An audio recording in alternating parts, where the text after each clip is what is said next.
Good evening, everyone. And first of all, we welcome Kamin Mohammadi on Frontline Club with her lovely new book, which I've rushed into reading in the past 3 days since I've received it. And thank you all for coming. I don't know how many of you have copies already of the book, because if you don't, at the end, they'll be here waiting for you. Without taking too much time in introductions, can you just tell us a little bit more about yourself, what you do? I know you're a journalist. You're now a novelist officially. How did you go about starting to think of writing such a book? There are many of my friends here tonight that can testify to how many years they've been hearing all of these stories about my family and my country. And you know, I've grown up here. I've been here for 30 years, more than 30 years now, since the revolution.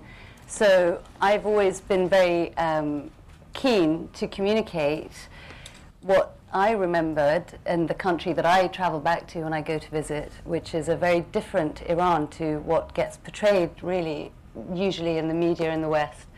And so I had this compulsion really to share that, you know. And I mean, one of the most compelling reasons was because when I first went back to Iran, I arrived here when I was 9 years old. Didn't go back for nearly 20 years, and rediscovered, you know, so many of my family members when I went back home, and just fell in love with them and thought that they were just such great characters. And I just couldn't explain them sufficiently, so it seemed like a good way to try and share them with the world, really. And also, the more that I understood about my family, the more I understood that in a way we really embodied the sort of story of modern Iran for and so I realized that just by telling the story of the last 3 generations of my family, I was encompassing these last 100 years in Iran that have been so incredibly dramatic in terms of, you know, we've had 3 revolutions, right? So that I really needed to communicate all of those things, and that's what led to, you know, after many years, to this book being written finally. How did you decide how personal it should get? I know your family are here, and I know it's very difficult being an Iranian, the level that you're ready or prepared to open up and introduce everything and get very personal into your family history. How did you decide how much of it to be realistic, how much of it to be novelly dramatized, or any of it, in fact? I really didn't dramatize any of it in the end, Pooneh Jan. I mean, I tried actually, of course, for all of the reasons that you say. I tried very hard to write this as a novel to begin with. I think I spent a year trying to do that, and it just didn't really work. I think partly because I'm just not a good novelist or very imaginative. Oh, you are. In the end, it seemed that really the story wanted, just the integrity of the story was to write it as it happened, to write it really as a memoir.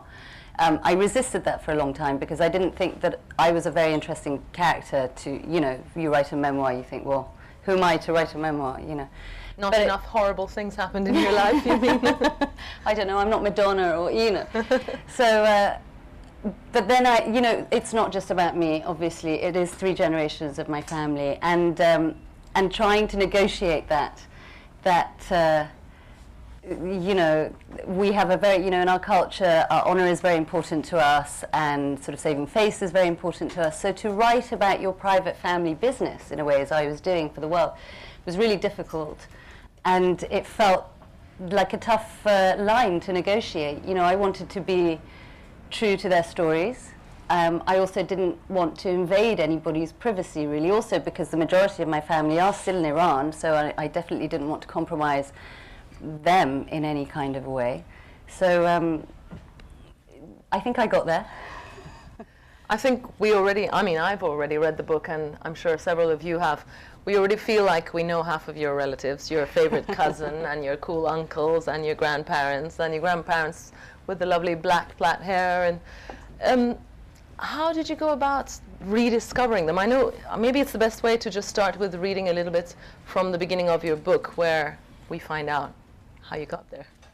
Sure. I was going to read a section about what happened to me in growing up here, which I'm sure is something that many people share, many people who've been displaced as children and grown up in a different culture, which was that I tried very hard to lose my Iranian identity and to really become as English as possible, which, as you can see, was kind of a lost cause. But I tried. So here's a little about that. My parents didn't share much of their past with us, but they did try to share their culture. It was me who wanted none of it. I was 9 years old when we moved to London, and as I grew up, I turned my back determinedly on Iran and all things Iranian. I realize now that the things I regret, the loss of fluency, the ability to read and understand our greatest poets in my native tongue, my ignorance of Persian epithets, songs and dances, they're not just the result of estrangement from our land, but also of the gap that opened up between us children and our parents, the abyss that yawned between us, separating their Iranian culture from our adopted English one. On their side were poems quoted liberally at parties, traditional songs and a litany of teasing and banter that flew between them all in poetic Farsi. On our side were Duran Duran and the Famous Five, my passion for ponies and pop music. Disappearing into the gap between us fell my parents' entreaties for us to speak to our extended family in Iran, threats to send us to Farsi school on the weekends, and pleas for us to stop running away from their friends and parties. I had no idea why I was turning my back on Iran, except that I was angry. Angry and ashamed. Such a complex cocktail of shame I was carrying. Shame for the revolution, shame for the hostage crisis, shame that we had had to leave, shame for the austere looks of Ayatollah Khomeini and the radical images and ideals of the Islamic Republic. In some strange way, I was ashamed of standing among these reasonable English people and of not being like them. I sought to erase the shame by fitting in and ignoring Iran, as if just by willing it, by denying its existence, I could cease to be Iranian, cease to be from a place that had dealt my young heart such a shattering blow. Iran would not be willed away. It was there on our screens, a collage of familiar elements made unfamiliar by their juxtaposition. There were the plane trees of Tehran's Pahlavi Boulevard, but they were providing the background for a march of revolutionaries. There were the familiar American cars like the ones we had owned, but instead of driving down the street, they were on fire by the side of the road. Iran was also inside me. Our rose garden, noisy family gatherings, and balmy nights spent sleeping on the rooftop of my grandmother's house in Abadan. The memories and the longing for my country seeped inexorably through me until one day the knowledge had risen to the surface, undeniable, and I knew that I had to go back. Lovely. You talk about shame, and I think many people from our generation who've spent those years in between the two countries or have left Iran for good have been through that. And one example of that shame that many Iranians, grown-ups and kids, have carried at some point, the stigma of being Iranian, which now some other people from other Muslim countries are still carrying, brought many Iranians to the point of preferring to be Persian rather than Iranian. And you've written about that as well. Will you Absolutely. read us a little bit of that? Yes. It's, you know, I think all of us are quite keen to make this differentiation between Iran and Persia, because which actually more confuses some foreigners. Because really they're the same place, but obviously, you know, I'm sure Pooneh Jan, like me, you've been lectured by many people who say, oh, before the revolution it was Persia, you know, and so you just end up going, okay. So this is what I've had to say about this. For many, Iran conjures up the green wave and the haunting stare of Neda as she died on camera, the axis of evil, the US hostage crisis, or Ahmadinejad's innocuous sports jacket and his less innocuous comments on the Holocaust. For me, it is simply the country of my birth. Home both to one of the world's greatest ancient civilizations and the most shocking revolution seen in modern history, mine is a country so contradictory that even its children are divided as to what they call themselves and how they present themselves to the world. Iranians living outside the country and having to deal every day with the reactions that being from there provokes fall into two camps as to what they call themselves, Iranian or Persian. Some of us remain stridently and unashamedly Iranian, although for many Westerners this recalls images of revolution, fanaticism, and black-robed women. Others choose instead to call themselves Persian, an exotic word that brings to mind splendid carpets, fluffy cats, and the gruff griffin top towers of ancient Persepolis. I have, over the 30 years I've been exiled from my country, made the transition from calling myself Persian to calling myself Iranian. For me, it is now merely a matter of accuracy. To call myself Persian, while I am in fact half Persian, half Kurdish, would be like a Scotsman calling himself English.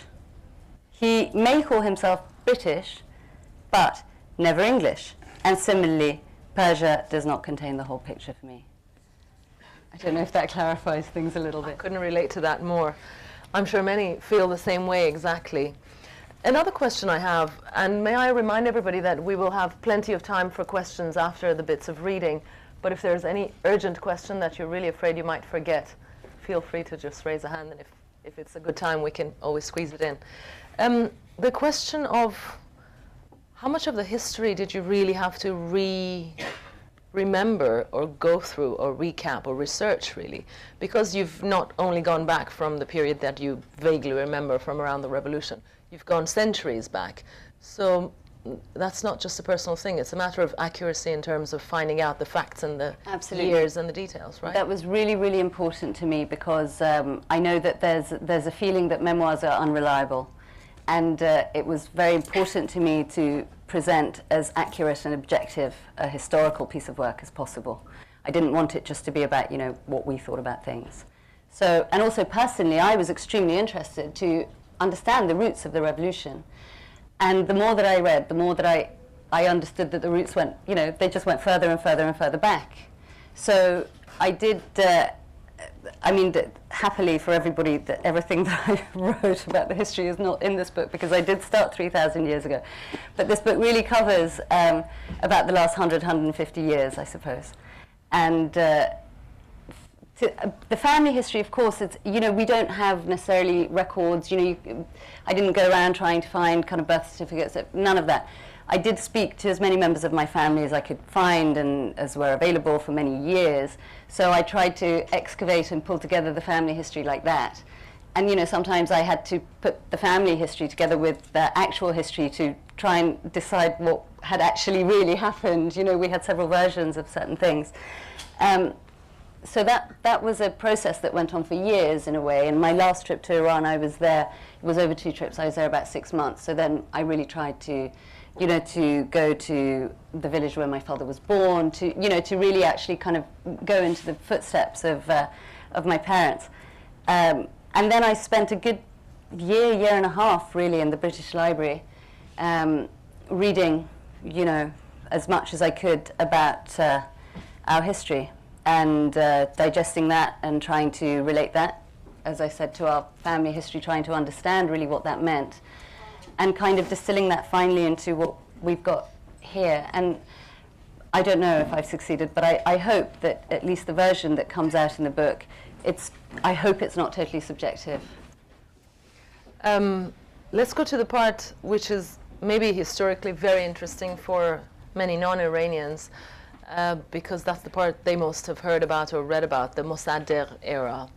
And you've written extensively about that point and how the impact it had on your family and on the rest of the Iranians, of course. Do you want to read us a little bit of that? I will read you a little bit about Mosaddegh. He was very famous. He was a very important character for us, but obviously he's not very well known outside of the country. But what happened during the Mosaddegh era has been one of the, I think, something that is absolutely key to understand what then happened during the revolution. In the modern history of my country, one man looms large, Mosaddegh, the prime minister who nationalized Iran's oil industry, the first leader in the Middle East to claim sovereignty over the country's resources, the first to begin to loosen the quasi-colonial rule of the region by the West. Dr. Mosaddegh is still revered by Iranians, and his removal from power by the CIA and MI6 is remembered bitterly more than half a century later.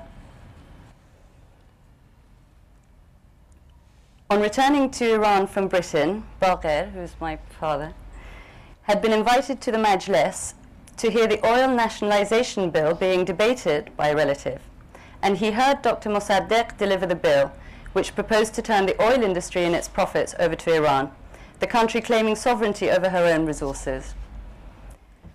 This was in 1951, by the way. And your father worked for, was a director at the NIOC, National Iranian and Oil at this Company. point he'd just come back from being educated, and he was about to go and take up his position, his first position in Abadan. So in between that time he got a chance to go to the Majlis. Mosaddegh was already an old man, his balding head ringed by a halo of white hair, a prominent nose jutting out of paper-thin skin. He argued that Iran had no chance of being politically independent of foreign powers, while Britain continued its economic exploitation of Iran, and he sought to put an end to 150 years of British meddling in Iran's affairs. Ever since Winston Churchill had ensured Britain's dominant share in the Anglo-Iranian Oil Company, Iran had received just 16% of the profits of her own oil. In 1950 alone, Britain's profits for the year were more than what it had paid to Iran in the whole of the previous half-century. And Iranian resentment was running at an all-time high. The moral aspect of oil nationalization is more important than its economic aspect, Mosaddegh had insisted. And Bagher had been so rapt by the powerfully emotive speech that he had missed his train to Abadan. In Abadan, where, sorry to break off, it's at the time the biggest oil refinery in the world was based in Abadan. In Abadan, something similar to an apartheid barred ordinary Iranian workers from occupying high management positions and from entering Brahim, the area the British had built to house their own people, an enclave of sprawling suburban villas set behind barriers with its own shops, sports clubs and cinemas. Iranian workers were given their own housing estates, and the large number of skilled Indian workers that the British had also brought with them lived in their own quarters near the refinery, known as Sikh Lane. Abadan was booming, but it was also effectively segregated. When finally, late in 1951, the bill was pushed through and ratified, the British, who ran the AIOC in Abadan, were barred from their offices. Bagher was one of the 3 men appointed to keep the power station supplying the refinery working when the British departed. A responsibility to his country was born in my father at that moment, and although he had been friendly with the British, had gone to wave off British colleagues as they were evacuated for Basra, and even agreed to take in one of his friend's dogs, he was nevertheless gripped by the sense that now Iranians had a chance to prove themselves, and it was crucial that they shouldn't fail. The British refused to recognize the bill, and Mosaddegh argued Iran's case in The Hague and the United Nations, mocked by the British media who called him mossy face, and ignored by the US, who found his eccentric personality, with his habit of openly weeping as sentiment overtook him, odd but interesting. Not interesting enough to risk their own stake in the region, however. America was a new world power and hardly wanted its own regional oil partners to start declaring sovereignty over their oil. The British piled on sanctions, restricted trade, put pressure on anyone wanting to buy oil from the newly formed National Iranian Oil Company, NIOC, and even intercepted a shipment of crude oil. But the Iranians grew to love their prime minister even more, seeing in him the savior we're apt as a nation to look for. The Shah's father had been unpopular, but he had at least been strong. The new Shah was young and ineffectual, and growing resentful of his prime minister. And he left the country when an attempt to arrest Mosaddegh resulted in the prime minister dismissing the messenger without bothering to leave his house. Shall I go on? Okay. Everybody's just... Mohammad Reza Shah did not have the look of the father that the nation longed for. Mosaddegh, however, with his raw emotion and propensity to appear on his balcony in pajamas, was exactly the sort of father that Iran wanted. A peculiarly Persian creature whose refinement and sophistication sat easily alongside his love for his country and his desire to serve. Dr. Mosaddegh was more than a match for the Shah, but in the end he could not win against the might of the British Empire and the tough guy tactics of the Americans. The CIA and MI6 hatched a plot to overthrow Mosaddegh and bring back the Shah. An American agent named Kermit Roosevelt was armed with quantities of banknotes and gold and rounded up a paid mob calling for the return of the Shah and the resignation of Mosaddegh. With 4 out of 5 newspapers in Tehran controlled by the CIA, soon the Prime Minister had no choice but to step down. The Shah came back to Iran with a renewed sense of destiny. Meanwhile, in Qom, a little-known cleric who'd been paid to denounce Mosaddegh found himself with a taste for power. The cleric was called Ruhollah Khomeini, and by the time the Shah sent him into exile in 1964, he was already known by the title the world would come to learn years later, Ayatollah Khomeini. Just as with the constitutional revolution, a democratically elected Iranian leader striving for Iranian democracy and sovereignty was toppled by foreign powers. They preferred a malleable Shah to serve their interests instead. Iran was too rich in natural resources, too important geographically, to be allowed to run herself. The Iranian people, who had lately loved this eccentric father of theirs, were so easily blown by the prevailing wind that they stood back and watched his home be ransacked, his followers rounded up and beaten, his foreign minister stabbed and executed by firing squad, while the old man was put on trial as a traitor in a military court. The wave of nationalizations that followed in the region can be attributed to Mossaddegh's legacy. The Suez Crisis of 1956 is just one such instance. But he was to remain in the mass memory of Iran as the ideal father the nation was never allowed to have. That's lovely. I'm going to drag you back from the very historical to the very personal. As you can see, it was completely intertwined with the fate of your family, specifically your father, mentioned there directly. Let me take you back to the more very personal journey in the book between the members of your immediate family and what happened in the years after with the revolution and you having to leave Iran. There was a very amazing chemistry going on there as well, wasn't it? Between the members of your family when you left Iran and your father wasn't a top director at the NIOC anymore. Absolutely. We had, during the revolution itself, of course, I think what happened with our family, as I'm sure it happened with many families, we had lots of revolutionaries that were part of our family, of course.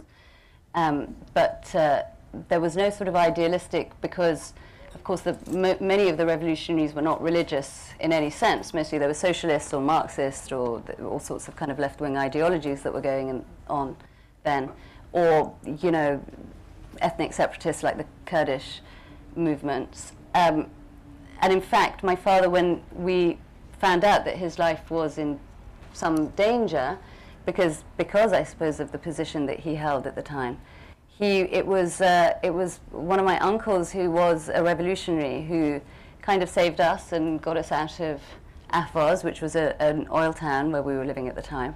And then when my father, he stayed in Tehran for a while after we had gone.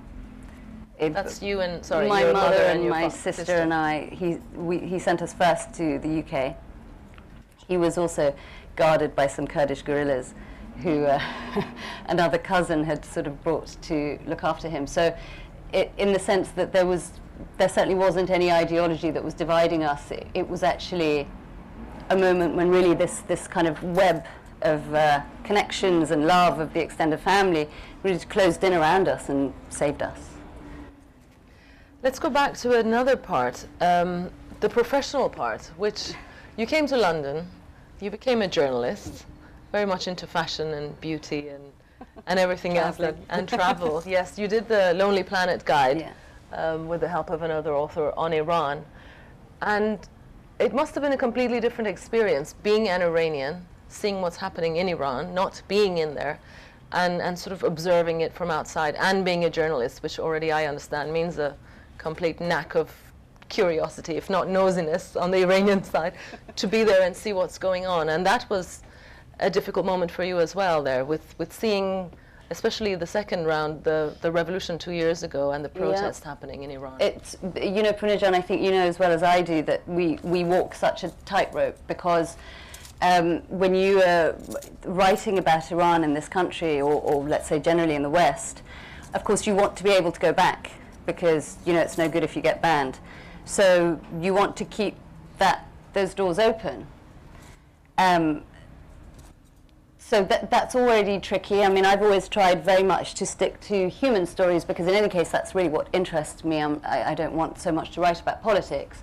But anyway, in Iran, everything is political. You know, if you wear nail varnish, that's politics. So it's tricky, because then, of course, on this side, you have editors who are dying to know about the other side of Iran also. But you know, we do trip up against people's quite deep-seated prejudices all the time. I mean, I've been sent off to Tehran and told to find the Iranian Paris Hilton, and been given sort of extraordinary assignments. Probably by some editor who didn't know much about the sensitivities of doing that in Iran. So you're constantly having to tread this fine line, and of course one of our USPs in a way is that we have our Iranian passports and we have access, and we can go to the country and we can travel around and we can speak to people, and we're not controlled.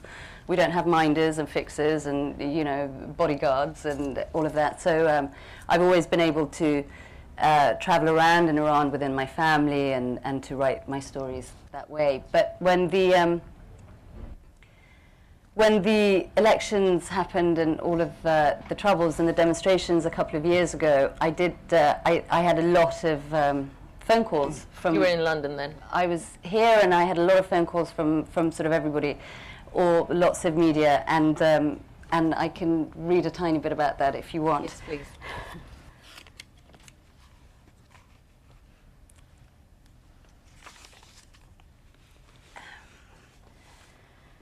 What followed Ahmadinejad's victory 2 years ago, the demonstrations, the chants of Allahu Akbar from rooftops at night time, the beatings, killings, and arrests, hit me like a recurring nightmare.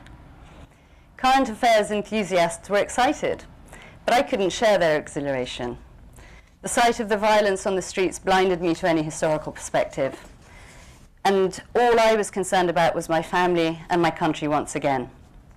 In the first few days after the election, when demonstrations seemed vast and unrelenting, I was phoned by a British newspaper that wanted to put me on a plane bound for Tehran so I could report from the demonstrations.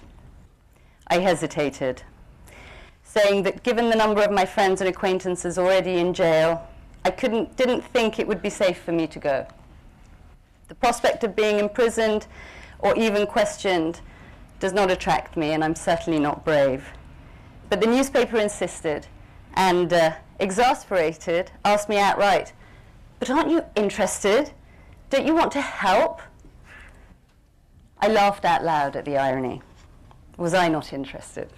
Well, I was interested in more than the news story, more than the fact that Iran had become the latest hot snippet, and more than trying to report the anguish of the Iranian people. What I was, and am, more interested in is that Mehri should not have to find herself frequenting government buildings looking for news of me. That her and Gitti's well-earned sleep should not be disturbed by the arrival of Basij in the middle of the night. That Khalamina's little flat not be forcibly mortgaged against my release from jail and promise of good behavior in the future. The regime ruthlessly strikes at the heart of what Iranians hold dear, their family ties, in order to control them. Often activists, journalists, and other political prisoners are not released until the deeds of the family house have been taken as guarantee against good behavior in the future. I may be bold enough not to mind what happens to me, but I would never want to risk the peace and anonymity of those I hold dear in Iran. The web of love that ties us all together is what is used even to control those of us living outside the country. Okay, let's make it a little bit happier. You finished the book not in the somber feeling or the depressing feeling that took many Iranians about the future of Iran after especially this election happened, and many people have lost a bit of hope in the trend towards democracy in Iran, literally, and a lot of hope in ever having the chance to, like me and you, go back to Iran and live in a comfortable, happy society with Shake democracy. our hair in the wind. If ever. If ever. However, you go on to finish your book on a completely different note. One of the reasons that I am sort of optimistic, Pooneh John, apart from that, I mean, what else can we be? Tell me about it. Is that, you know, when a project like this, which was personal and sort of historical at the same time, it forced me for a number of years, you know, to pore over my country's history in very fine detail. And actually, when you do something like that, it gives you a much broader sense of perspective. And that is something that's been a great comfort, because when you look at our country's history, it's extremely turbulent. It's very long. I mean, you know, we are the longest, we're the piece of land, longest inhabited piece of land that has been, you know, inhabited by one race continuously in the world. So we, you know, we Iranians, we've been there on that plateau for 4, 5, 6, you know, thousands of years. So we're very well established. And I don't think, you know, if the Mongols didn't do away with us, if Alexander the Great didn't do away with us, if the Arabs didn't do away with us, if the Afghans didn't do away with us, if the British didn't do away with us, you know, I'm not sure that the mullahs are going to do away with us either. And so that's been one of my great feelings of optimism, has been to understand that, you know, history will turn. It may not be in my lifetime. It would be great if it was, but it will change. And shall I, before we read that bit at the ending, I just remember that the book is called The Cypress Tree, and that's exactly why. Can you tell us why you chose this name for the book? There's a saying that has been going around in my family, and I think it's attributed to my great-grandfather, but obviously we're not sure, which is goes something like this: we Iranians are like the cypress tree. We may bend and bend and bend in the wind, but we do not break. And I thought that was so beautifully true of the Iranian character, because when you look at our history and all of the invasions and the things that we've been through, you know, it's sort of that every 200 years, you know, we have a great big heave of kind of the changing of dynasties, or actually in modern times it's speeded up a lot, and it seems to be about in 30 sort of 50-year increments. So we're about due for another one. Also, the tree is historically and poetically very much alive in all of our... Absolutely, it's such a symbol of our land. I mean, you know that. We grow up seeing cypress trees everywhere. It's in our art. You can see it's on the walls of Persepolis. You know, it's when I was trying to make sure that the cover was made like this, I dug up all these old tiles and old carpets and all of these depictions of, you know, cypress trees from thousands of years ago that have appeared in our art and architecture. And it's also been a great symbol used by our poets. Beautiful lady is always called tall as a cypress tree. Exactly, a graceful, beautiful lady. And I equate my mother with that actually in the book, because, well, you can read and find out for yourselves. But all of those things together, it just, it felt like the perfect title. And for a while we thought that it wasn't a great title, because everyone said, cypress trees, that's Tuscany, you know. And actually that sort of made me more determined to bring the cypress tree back, you know, for us. Yes. So I have a little note at the front where I try and explain that the cypress tree, you know, is indigenous actually to that region and was transported to the Mediterranean later on. Yet another thing, obviously, that we gave the world. Let's not get started with that. Let's not get started. We'll be here all night. Let's go back to the ending, the last paragraph of the book, which I hope everybody will get really goosebumpy, because I'm already feeling that way. Go on. Should I start from the "We are scattered"? Yes. We are scattered now. The fruits of those seeds planted by Shukrullah Kokab, by Mirza Ismail Khan Hayat Davoodi and Ali Abbasian. We are scattered in ways that not even Abbas Abbasian could see when he cursed his children with Qurbat. From Kurdistan to Tehran, to Canada to Australia, are strewn the proud, quiet Kurds that carry in them still the memory of the cool air of Sanandaj. From Abadan to Shiraz, to London, to California, to Holland, to Sydney, are dispersed the garrulous, hot-blooded descendants of the House of Hayat Davoodi, hiding in their reasonable 21st century breasts the same pride that made our ancestor shoot her servant over a misplaced teaspoon, all champion chatterers and masters of the belly laugh. There in her little flat in Shiraz is Khalimina, finally able to please herself, as she compulsively cleans her home and infuses those around her with her own brand of unconditional love. She still teaches me, across all these miles, what it is to live the life you're given without regrets and painful struggle. She twirls her beautiful hands with their long manicured nails, which somehow miraculously survive the assault of cleaning products every day, and says to me, happiness is inside you. We have all lost a lot, but here is life. You have to look in front of you, qurbunatam, not back. And she pushes her glasses up her nose, takes a drag of her cigarette, and blowing out the smoke, she throws back her head and laughs, her right hand instinctively coming up to cover her mouth, trying to contain the spirit of that laugh.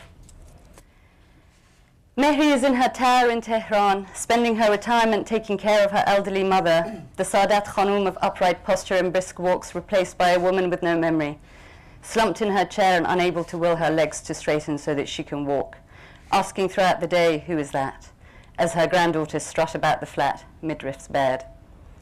Mehri is still like the man of the family, dragging her weary body up and down to her car several times a day to brave the traffic of Tehran, to run errands and take care of the multitude of chores that running a household involves, while Giti is still the woman, leaving the house only to shop and staying in to cook and wash and iron and make endless pots of tea. Yet Mehri still smiles her laconic smile, drops light kisses on her mother's forehead like benedictions, and keeps on going without complaint. Whether it is my cousins making good their new lives in Europe, North America or Australia, bringing up their children, stitching new identities on top of the old one, or the cousins still living in Iran, living in the big city or a small town, trading clothes or erecting skyscrapers, showing off or falling out, studying and marrying, and negotiating the curious mixture of old and new that Iran is now, or whether it is us, our own mini village of Mohammadis, gathered around my mother's kitchen table in London. We have all survived. Like the cypress trees of our land that have grown for thousands of years and weathered all the storms of Iran's changeable history, we have all learnt to bend to the prevailing winds, but we are not broken, and nor is Iran. Lovely. Thank you very much.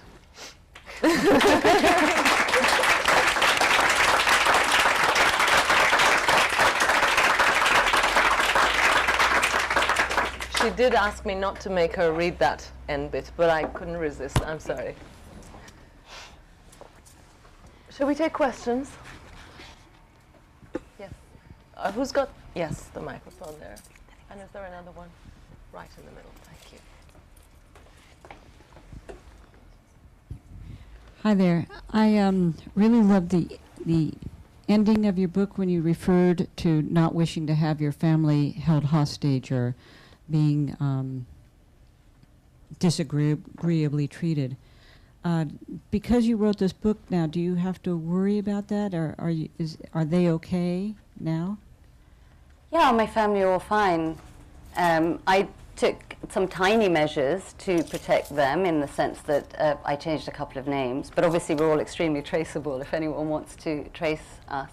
But I don't really believe that I've written anything that would put anyone in danger. Also, because I think hopefully the regime is much busier arresting everybody else right now. And can you go back? Are you free to go back? You know, this is something that I won't really know until I turn up in Iran, to be honest. So it's a bit of a, you know, it's more about whether I would be willing to take that risk, which right now it feels to me like maybe too big a risk, but you know, another day I may feel differently about that. There's no way to know for certain.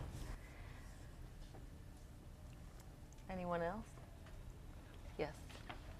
Just could you wait for the microphone, please?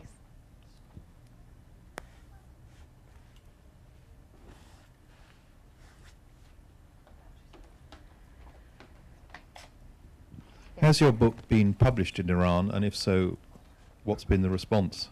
I don't think it's been published in Iran. If it has been, or if it is, it will be done illegally. I mean, that can also happen, but I've certainly had no... It's only been out for a month, so I don't know that it would have appeared just yet. So far, I mean, the response, we've had a couple of nice reviews on Persian websites. I've had incredibly lovely response from my extended family from all around the world who've been rushing out to buy it and have been supporting it and have been sending me some touching stories. I mean, my uncle, who features very heavily in the book, it's, you know, it's so many of our stories, it's not just mine, it really belongs to the whole family. And he rang us and he told us that he goes home in the evenings after work and he reads aloud to his wife, and they're both in the book. And he said that they get to some passages which, you know, they get very emotional, so they stop and they hold hands. Oh. And they, you know, they have a little weep and then they go on. So that's as much as I know. From inside Iran itself, I haven't had word. I don't think it's there yet, but it might appear. Shall we go back to a little bit when you leave Iran in the very beginning? If you can read us a little more passage of that point where you actually are suddenly and unexpectedly. I can read you a passage about the country. revolution itself and, Yes. and sort of how it felt. It's a, Even better. if that's okay. Sure. This was sort of my take on how it kind of came about, but in a not a historical way. Just as the fault lines that ran through the country and converged underneath the wide boulevards of Tehran were apt to shift suddenly, in an instant obliterating villages and settlements, lives and people, mountains and buildings, wiping them out with one heaving sigh from deep within, so the soul of Iran bore the tyranny and bore it until it could bear it no more. And with the pressure built up over years of repression, burst forth in an anger that could no longer be assuaged. Set off by a newspaper article denouncing Khomeini, the terrible, wild-eyed fury of the people, so long shoved down and stored up until it had choked them, suddenly found in the simple words of this implacable priest, the Shah must go, a release that was so gratifying that once they too opened their mouths to yell what had once been unthinkable, they found they could not stop. The chants became louder, bolder, Marg bar Shah, death to the Shah. And in the terrible, delicious anger of the protests, the adrenaline accompanying the street battles, the deaths and injuries that followed, the people of Iran found their thirst for venting their fury could not be slaked. With each protest, the troops sent in to control the crowds ended up shooting into the group. Violence would follow, and there would be fatalities. The dead would be buried, and more demonstrations would follow to mark the ritual 40-day period of mourning. Each protest led to more fatalities and more protests, a chain of events that had stitched its way through the fabric of the last few months. Banks, cinemas, off-licenses, and other symbols of Western cultural imperialism would be attacked, and the soldiers would once again open fire on their own people, and more deaths, more funerals, more mourning, more protests, and more deaths would follow. This macabre ritual, a sort of gruesome relay game, fed the flames of the people's wrath and spread through the main cities of the country like forest fires, devouring all reason and argument that stood before it. The people already addicted to the heady sense of liberation that came with finally throwing off the yoke of repression. After so many years of being fearful of what they said, where they said it and to whom, the spectre of Savak keeping them silent, the protesters were hooked on finally standing in the streets and complaining not just out loud, but at the tops of their voices, in plain terms and slogans that were easy to understand. Their energy united the disparate groups that were now joining together to make each protest bigger, stronger, more difficult to control. The furies had been unleashed and had taken hold of the soul of the nation. After so many centuries of invasions, battles and conquests, so much blood spilt in the same streets from so many innocent Iranian veins for so many thousands of years, this time it was Iran's own sons and daughters who were wreaking the havoc, running forward to have their blood spilt, preferring death, and this new word being bandied about, martyrdom, to living one moment longer under this regime, this tyranny of the Shah, this modern-day Yazid who was oppressing the people and drinking the country's resources in order to bedeck himself and his wife in ermine and furs and strut and pose on the global stage. Nothing, they said, rushing towards death, could be worse than this. They were naive. They did not know what was to come. And this is exactly when your family had to leave Iran. And it took another almost 20 years, 18 years, for you to go back to visit. We stayed throughout the revolution itself. We were there when there was the vote, the referendum, about For an Islamic for Republic. an Islamic Republic that was 99%, came back with 99% of votes on the 1st of April. So we were there for the first few months, and then we left, and my mother and my sister and we came to London, and then my father followed some months later. I then went into this great sort of period of, trying to adapt. And I went to boarding school, and I tried to figure out, immediately how to fit into this new culture, how on earth do you use a flannel? Why do we have to take baths? Isn't that really gross? Decision your own water that's dirty, this kind of stuff. And at the same time, sort of try not to have anyone notice that that was all very strange, so that I could fit in. And after a while, obviously, that became easier. And then you had the same irony in about 20 years of going back to an Iran that you again had to adapt to in a very different way. Absolutely, and again, watch, I went back to my childhood mode of watching, just watching what was going on around me and trying to emulate everyone and see if I could pretend that I knew what was going on without really understanding it. The Iranian part obviously was easier in the sense that it didn't take that long to shed the British skin and to get back into that. But obviously the more I travelled there and the more I worked there, the easier that became. And there was definitely a moment on my last trip there where I felt very much, that I was home now. I'm in now. I'm in now, yeah. No, I don't get stared at by everyone. It's not obvious that, I'm a foreigner. Thank you. Do we have any other questions? Could you wait for the microphone?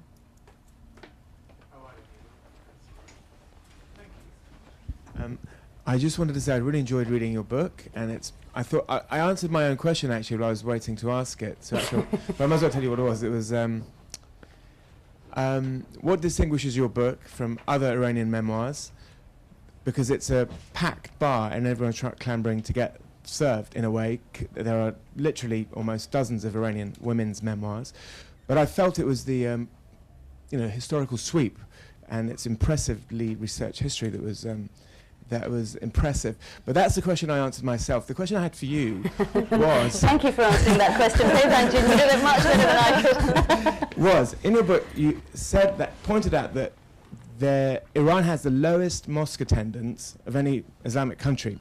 Yet, in summing up your aspirations for the young, Islam featured strongly. So you actually said that they dream of a future with Islam. So I just wondered how that figures, and what do you mean by Islam, or even the young?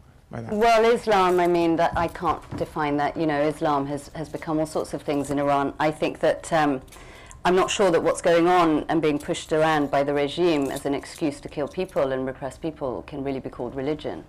That's my own personal point of view.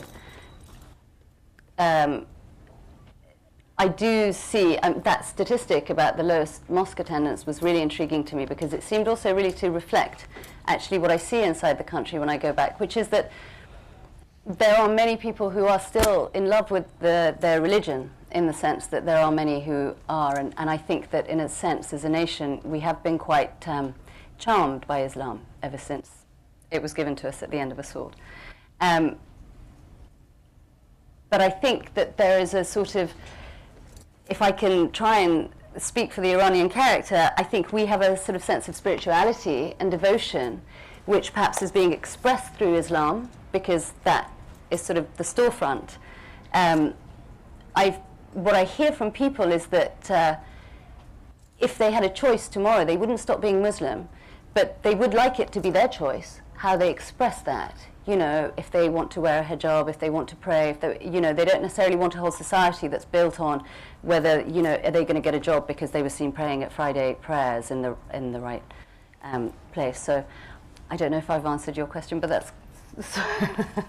that's kind of how I see it. I think that I think there's been a great disservice done to the kind of Islam that, for example, I grew up seeing members of my family practicing. By this current regime. I think in a sense that they've sullied that very simple devotional aspect that many Iranians have, and I think would continue to have, actually. So to me, that the idea of people not going to the mosque because it's a rebellion, that rang very true.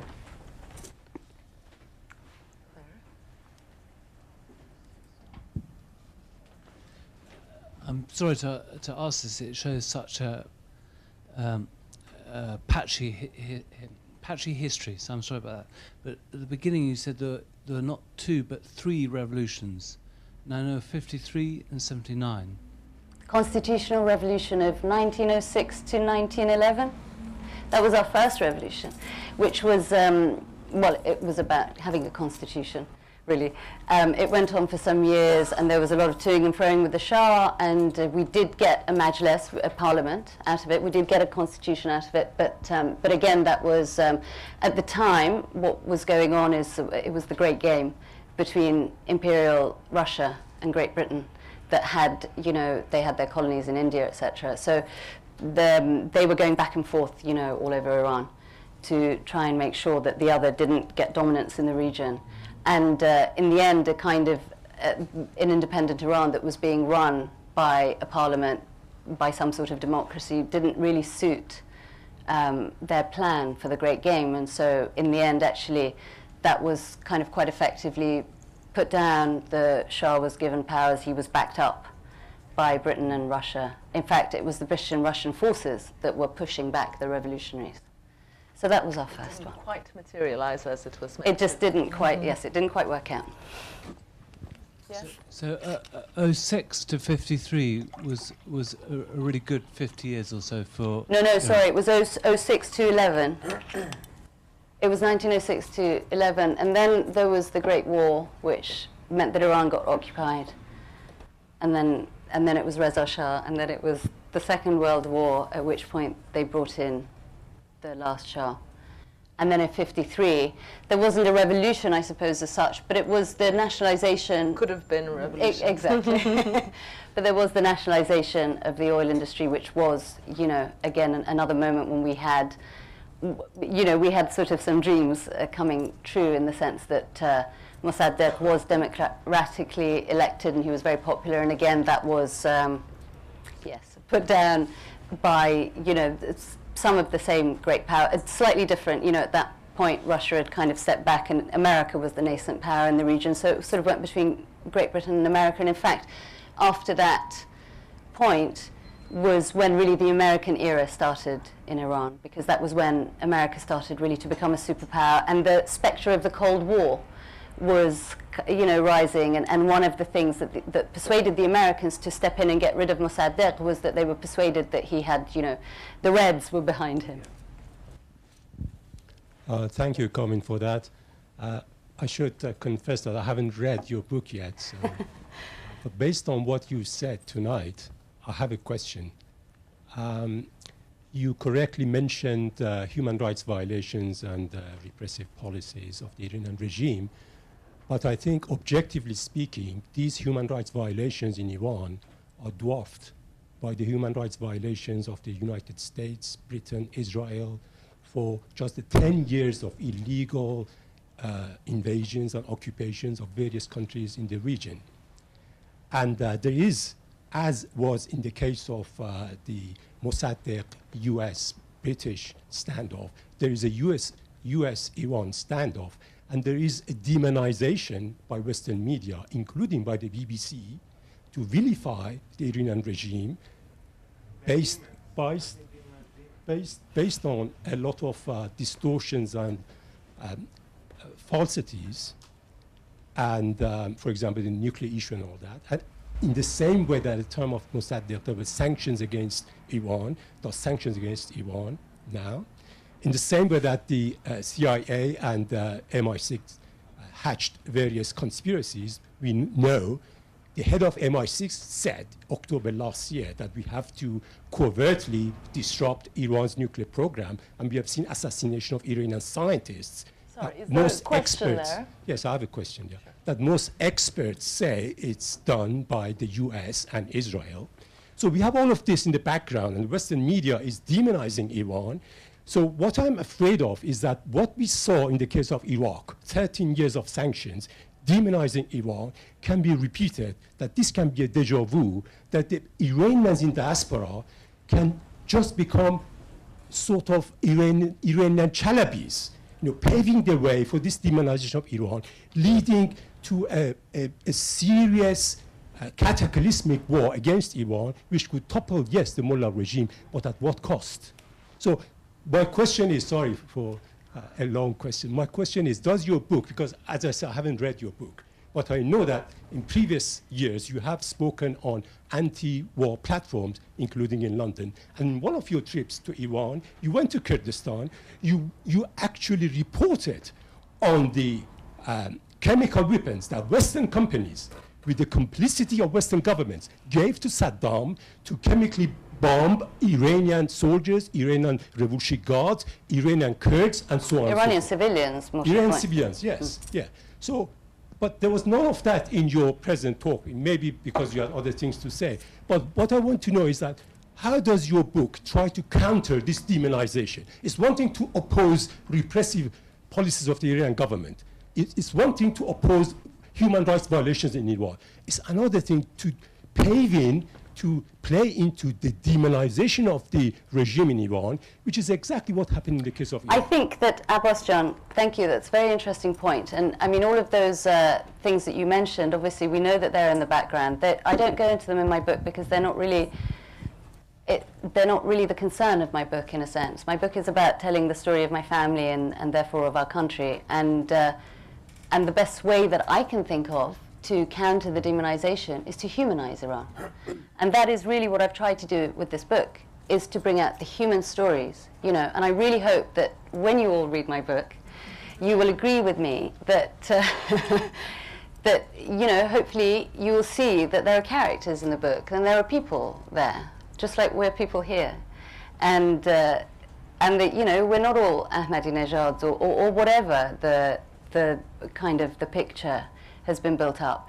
And I can't, I think that we all need, really at sort of every level, just to be reminded of our common humanity. And I really can't think of a better way to try and counter, because and I know, and I've tried to write articles, it's difficult to get a different point of view across, because there is, it's difficult. In the editorial process, things get edited out and put in all sorts of ways, and you can't necessarily control that. And I actually, when I was very passionately speaking on various platforms and writing a lot of journalism to try and counter these charges against Iran much more directly, I found that when I was writing my book, I really didn't want to do that. I didn't need really to do those things anymore, because I realized that the greater truth that I want to communicate about my country is, everything that I've kind of put in here. And that's a human truth. It's really about that. It's not about politics. So please read my book and see if you agree with me.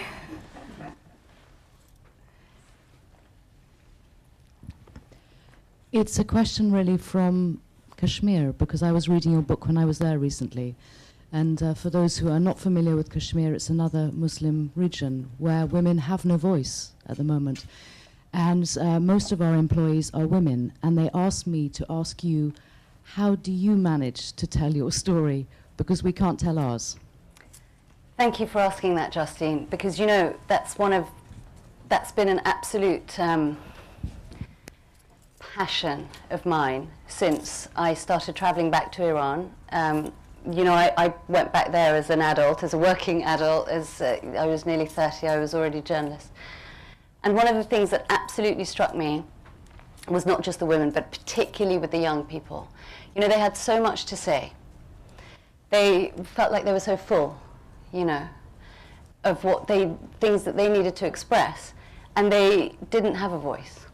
And I was given all of these confidences. It was like baubles collecting. I came back with this great sackload of gifts, in a way, of stories, and I just felt, it struck me so heavily then that I do have a voice. I have had the absolute, utter good fortune of growing up in this country, where I've been able to grow up, not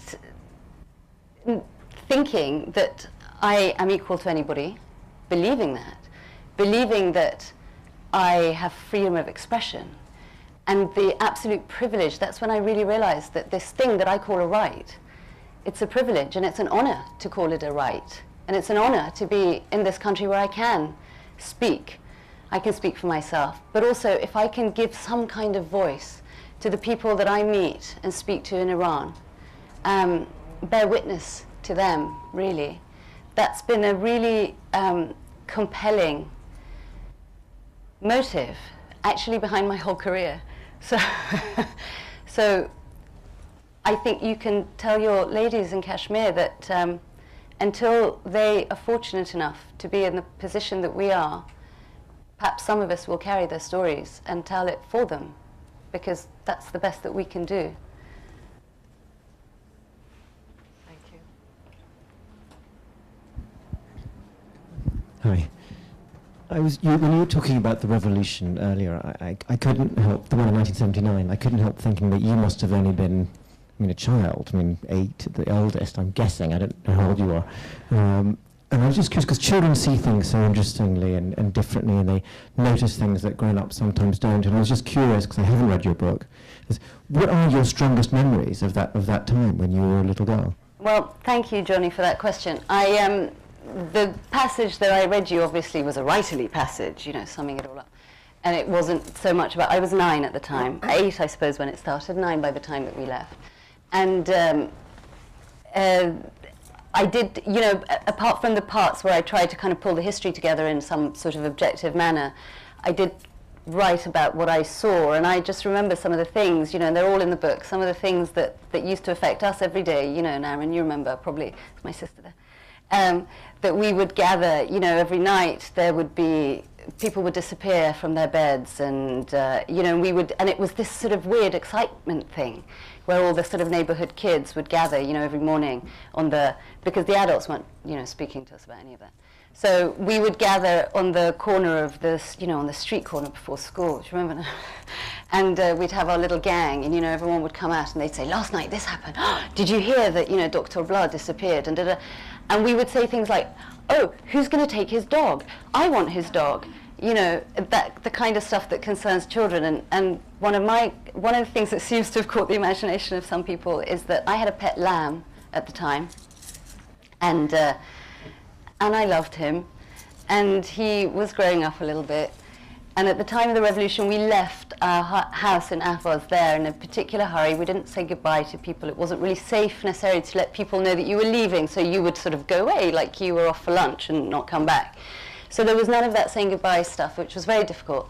And Babu, my lamb, he was given to some people to be looked after. And I'm not quite sure why I was told this, Mummy, but I was told subsequently that the family that because, we Iranians are not great pet people. We think animals are for eating or whatever. So that's what they did. They ate him, and they... And they told me that he'd made a very delicious meal. So, that's the kind of thing that really sticks in my mind as the end of Babu. There was another question back there, or shall we come to the front? This lady here,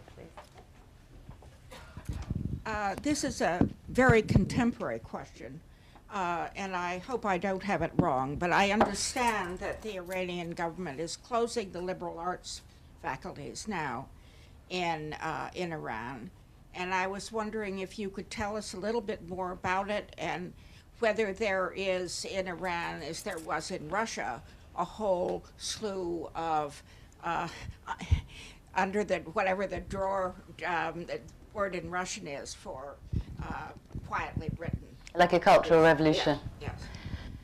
Do you know, I think that John might be more qualified to speak about this than I am. I mean, of course, I think there was definitely a period after the revolution where the schools and universities were shut down while the books were checked to bring them back into line. And I talk about this through one of my characters in the book, who at that point had, she said that for 2 years we sat at home and had nothing to do. But obviously what's going on now, I haven't been to Iran for a couple of years, so I'm not really au fait exactly with what's going on now, so I wouldn't really want to speak about that. I can tell you briefly. The Cultural Revolution, which happened the year after the revolution in '79, took 2 years, and all the universities were closed while they rejigged and rethought the curriculums and the books, and tore all the Shah pages from the first pages of the books and replaced replaced them with the new series.